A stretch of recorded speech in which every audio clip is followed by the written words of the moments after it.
Assalamualaikum warahmatullahi wabarakatuh. Kami dari kelompok 15 kelas RD. Di sini kami akan mempresentasikan mengenai CPOB dan CPKB. Anggota kelompoknya saya sendiri Aurel Fatah Imantaka dengan 3 NIM akhir 141 dan teman saya Dewinta Salsabila Putri dengan 3 NIM akhir 128. Latar belakang CPOB merupakan cara pembuatan obat yang baik dan CPKB merupakan cara pembuatan kosmetik yang baik. Merupakan pedoman standar produksi yang diterbitkan oleh Badan POM Indonesia yang mengadopsi prinsip GMP (Good Manufacturing Practice) internasional. CPOB mengatur standar produksi obat mencakup manajemen mutu, personalia, fasilitas, peralatan, sanitasi, produksi, pengawasan mutu, dan dokumentasi. Sementara CPKB menerapkan prinsip serupa untuk industri kosmetik. Pembahasan mengenai bab 15 CPOB, keluhan dan penarikan. Pada poin 15.1, semua keluhan yang berkaitan dengan mutu, apakah yang diterima secara lisan atau tertulis, seharusnya dicatat dan diinvestigasi menurut suatu prosedur tertulis. Pada poin 15.2, hal yang harus dicakup pada catatan keluhan merupakan nama dan alamat, nama dan nomor telepon orang yang menyampaikan keluhan, sifat keluhan, tindakan awal yang diambil, serta tindak lanjut yang akan diambil. Selanjutnya, respon yang diberikan kepada pengaju asal keluhan dan keputusan akhir terhadap batch atau lot produk antara atau BAO. Lalu pada poin 15.3, catatan keluhan seharusnya disimpan untuk mengevaluasi tren, frekuensi produk terkait, dan tingkat keseriusan dengan pertimbangan untuk mengambil tindakan tambahan. Lalu pada poin 15.4, seharusnya tersedia prosedur tertulis yang mendefinisikan keadaan apa saja yang dipertimbangkan. Pada poin 15.5, prosedur penarikan seharusnya menetapkan siapa yang dilibatkan dalam mengevaluasi informasi, bagaimana penarikan dimulai, siapa yang diinformasikan tentang penarikan, dan bagaimana bahan yang ditarik akan diberlakukan.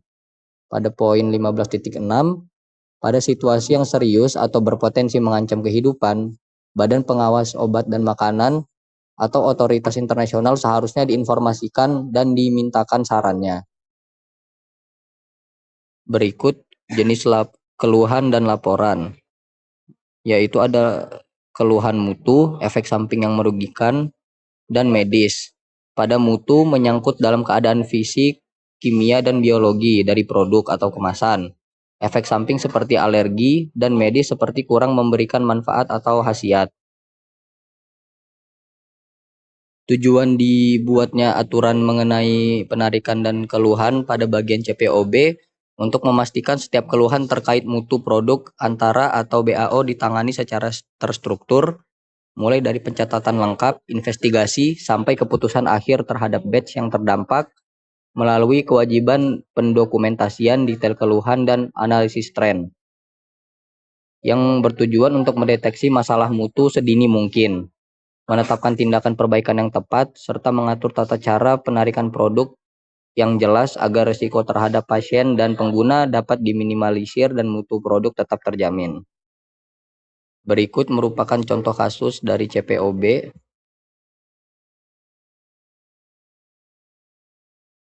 Dan selanjutnya akan dilanjutkan oleh teman saya.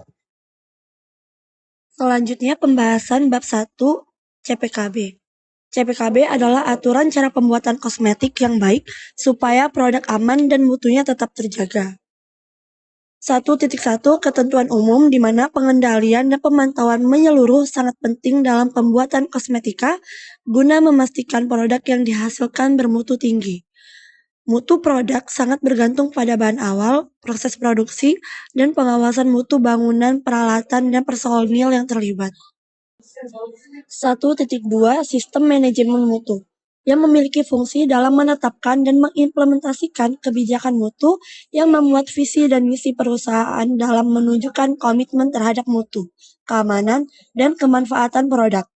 Manajemen mutu meliputi sistem mutu dan tindakan sistematis yang mencakup CPKB 1.2.1 yaitu sistem mutu, Sistem mutu dibuat, ditetapkan, dan diterapkan sehingga tujuan target tercapai. Sistem juga menetapkan struktur organisasi, tugas, dan fungsi tanggung jawab, prosedur, instruksi, proses, dan sumber daya. Struktur organisasi industri dibuat lengkap dengan nama personil yang menjabat. Keempat, penanggung jawab teknis harus mengetahui seluruh proses terkait mutu. Yang kelima, kewenangan dan tanggung jawab manajemen ditetapkan secara jelas dalam uraian jabatan. Berikut contoh struktur yang harus dipenuhi. 1.2.2 yaitu penyesuaian sistem mutu dibentuk dan disesuaikan dengan kegiatan perusahaan, karakteristik produk, dan unsur terkait dalam pedoman CPKB. 1.2.3 pelaksanaan sistem mutu, di mana menjamin pengambilan sampel dan pengujian produk bila diperlukan untuk menentukan status lulus atau tidaknya suatu produk. Pengambilan sampel dan pengujian tidak diperlukan dalam hal 1. Bahan awal yaitu pemasok telah dievaluasi dan tersedia KOA yang valid. Yang kedua, produk antara bila proses langsung dikerjakan sampai menjadi produk yang jadi. Berikut salah satu contoh kasus CPKB mengenai bab 1, di mana permasalahan yang dibahas dalam berita ini adalah masih ditemukannya produk kosmetik yang tidak memenuhi syarat mutu, sehingga Badan POM perlu melakukan pengawalan dan pembinaan terhadap pelaku usaha guna melindungi keselamatan konsumen. Berita ini terbit pada tahun 2022. Berikut referensi yang kita gunakan. Mungkin hanya sekian yang bisa kami sampaikan, kurang lebihnya kami mohon maaf. Wassalamualaikum warahmatullahi wabarakatuh.